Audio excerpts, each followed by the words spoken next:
This is the first time the robot has seen its own internal structure. It thought in astonishment. What happened? What's going on? I saw the inner me.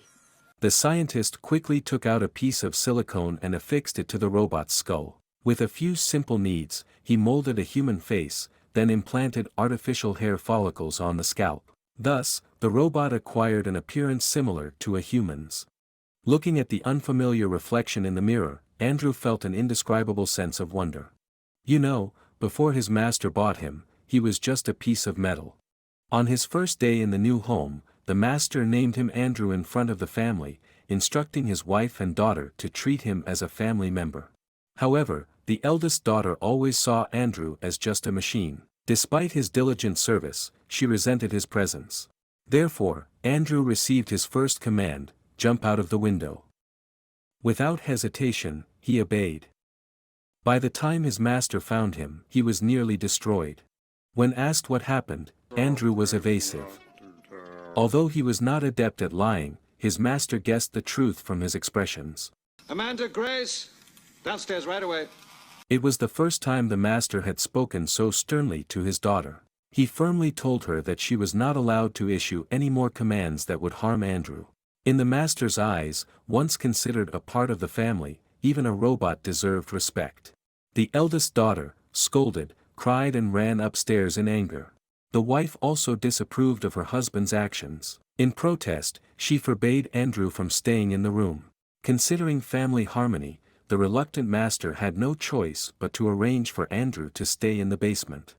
Realizing the poor environment there, he asked Andrew with a bit of embarrassment if he had any objections. Andrew simply replied, "As long as there's power, I can manage anywhere." The master felt a bit awkward, wished him good night, and prepared to leave, but Andrew's response left him speechless. It certainly is, sir. He explained human language to Andrew and taught him his first polite phrase. After the master went upstairs, Andrew began to clean his new quarters. His movements were clumsy, but his work was meticulous. When he found a spider in the corner, he chose not to harm it but gently moved it elsewhere. As a full-time butler, Andrew was always there for the young mistress. Unlike her sister, the younger daughter did not reject him and even shared her favorite toy with him. But due to his clumsiness, he accidentally broke her glass horse. Despite Andrew's immediate apology, the girl's fondness for him vanished instantly. Upset, she ordered him to go away. Andrew felt very sad and stared blankly at the ground. Spotting some wood nearby, he seemed to think of a way to make amends. That night, he brought wood home and studied a carpentry book all night. The next morning, the young daughter found his gift. She ran to Andrew excitedly and told him, "This is the best present I ever got." Her resentment disappeared, and she invited him to sit on her bed. Then, she gave Andrew a toy dog as a return gift. From that moment, Andrew finally had his first human friend. When the master saw the wooden horse, he was astonished. Andrew seemed different from the ordinary robotic butler, sparking the master's curiosity. That night, the master tossed and turned, unable to sleep. He sneaked into the basement to observe Andrew. Seeing Andrew close his eyes and enjoy music like a human, the usually composed master could no longer keep his calm.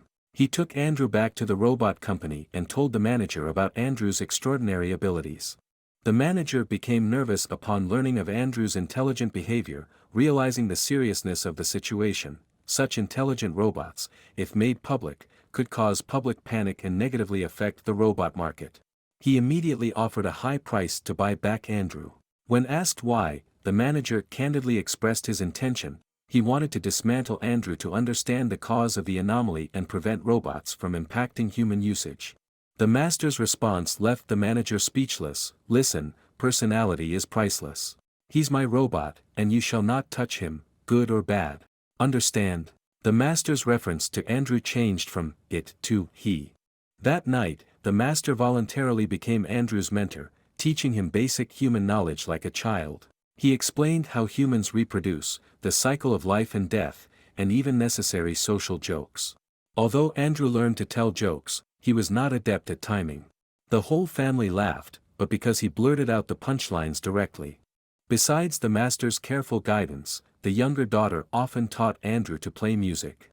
In the blink of an eye, more than a decade passed, and the younger daughter had grown up. She felt that since Andrew was treated as a family member, his contributions should also be rewarded.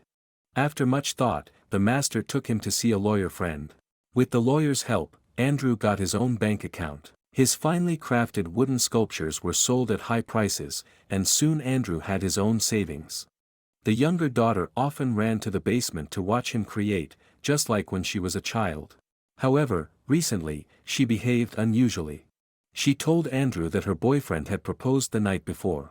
Although she thought her boyfriend was fine, she preferred another friend, but Andrew didn't understand the hint. He advised her to marry the person she truly loved. The younger daughter was silent for a long time, deeply aware that love between a human and a robot could never be real. To experience the feeling of marrying Andrew, she invited him to her wedding. On the wedding day, Andrew wore a suit for the first time. Watching the younger daughter's back, he felt a sense of loss for the first time. 12 years had flown by, and Andrew had changed a lot. He wore clothes he liked, read a lot of books, and became curious about the meaning of life. He asked the younger daughter how one could attain freedom and how he could become a free person. The younger daughter, seeing through his thoughts, gave him advice. That evening, he handed all his savings to the master. Why would you want to give me? To purchase one's freedom. The master, realizing it might have been his younger daughter inciting this, initially wanted to erupt in anger. However, after careful consideration, he agreed to Andrew's request. The only condition was that Andrew, now free, could no longer live in the house. Despite his reluctance, the master firmly taught Andrew that freedom comes at a price. Andrew was driven out of the house and built his dream cottage by the sea. Another 16 years passed, and one day, the young daughter informed Andrew that the master was nearing the end of his life and wanted to see him one last time. Andrew sat by the master, holding his hand. The master expressed his longing for Andrew, regretting sending him away, and thanked him for his years of care. The passing of his master led Andrew to ponder the meaning of his own existence. He shouldered his bag and journeyed across the world, seeking others like himself endowed with wisdom. Despite over a decade of searching, he found no robot akin to himself. Just as Andrew was about to return home, he chanced upon a dancing robot by the roadside. Seeing her lively and full of personality, Andrew immediately knew they were of the same kind. He followed her to her abode, where he encountered a pivotal figure. This man, the son of the once titled father of robots, was immersed in researching bionic components for various robots. His work endowed robots with skin and subtle facial expressions akin to humans, and even allowed for the installation of realistic human organs. However, due to the advanced nature of this technology, no one dared to invest in his project. Seeing an opportunity to transform himself, Andrew unhesitatingly invested all his savings into this scientist's work, hoping to become more human-like. The scientist applied silicone to Andrew's skull, and after a brief conversation, Andrew got a new face. He was given human-like palms and hair. Finally, his head was attached to the modified body. Looking at his reflection, Andrew was dazed for a long time. He excitedly returned to the young daughter's home, but his sudden visit frightened her, not recognizing him after so many years. As Andrew approached, the real young daughter appeared behind him. Due to generational resemblance, her granddaughter, Portia, looked almost identical to her. Andrew struggled to accept this reality, but thankfully, the young daughter patiently explained it to him. Not long after, the younger daughter's life also came to an end. At her deathbed, she still clutched the wooden horse tightly in her hand. Watching Portia's tears, Andrew expressed his envy.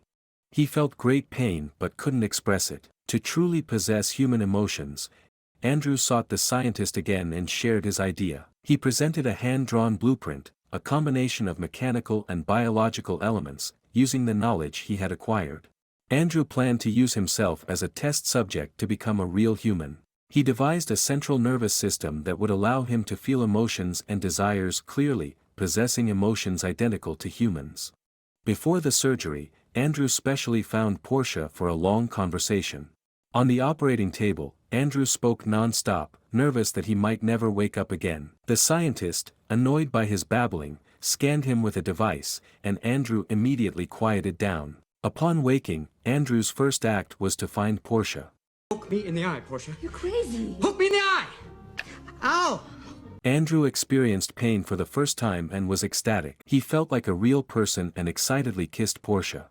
But like many years ago, Portia was about to get married. Andrew, a bit disappointed, softly wished her a happy marriage. Portia, angry, subtly told Andrew that if he wanted something, he should boldly pursue it. Andrew, not understanding her hint, turned and left dejectedly. But watching his back, Portia felt even more lost than him. On the engagement day, Andrew didn't receive an invite from Portia. He hid nearby, watching her familiar face from a distance.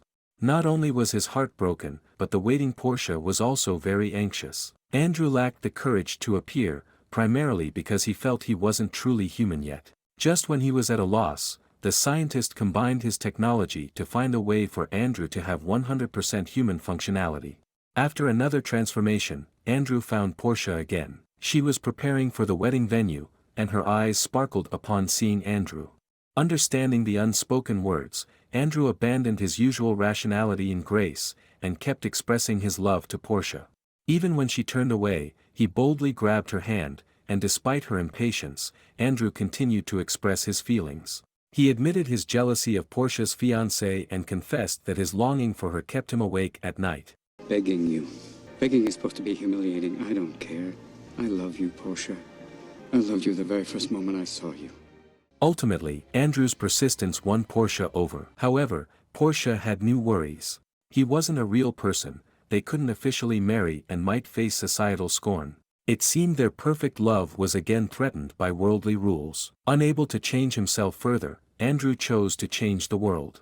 He stood before the highest court, expressing his understanding of humanity, hoping to be recognized as a person.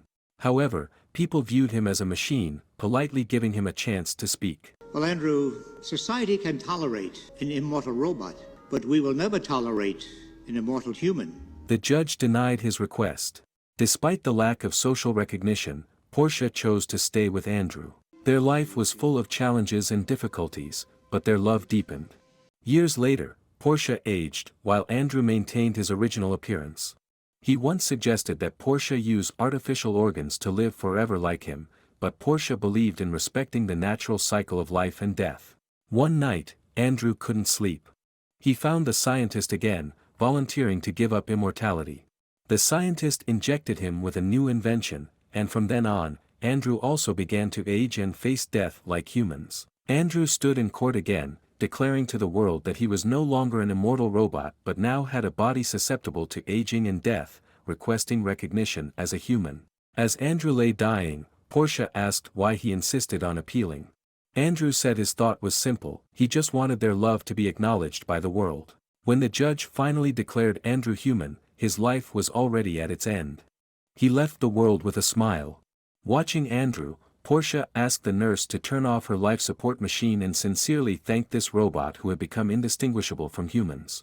Andrew's story tells of a robot's profound journey of giving up immortality for love and humanity, reflecting the complex emotions and thoughts humans have about life, love, and death. People often fear the heart that beats so close yet remains unfelt, but when someone willingly sacrifices immortality for love, their journey in life becomes sufficiently complete. The film, Bicentennial Man, was released in 1999 and is quite a decent science fiction movie. If you're interested, I welcome you to watch the original. Thank you for watching, and I'll see you in the next video.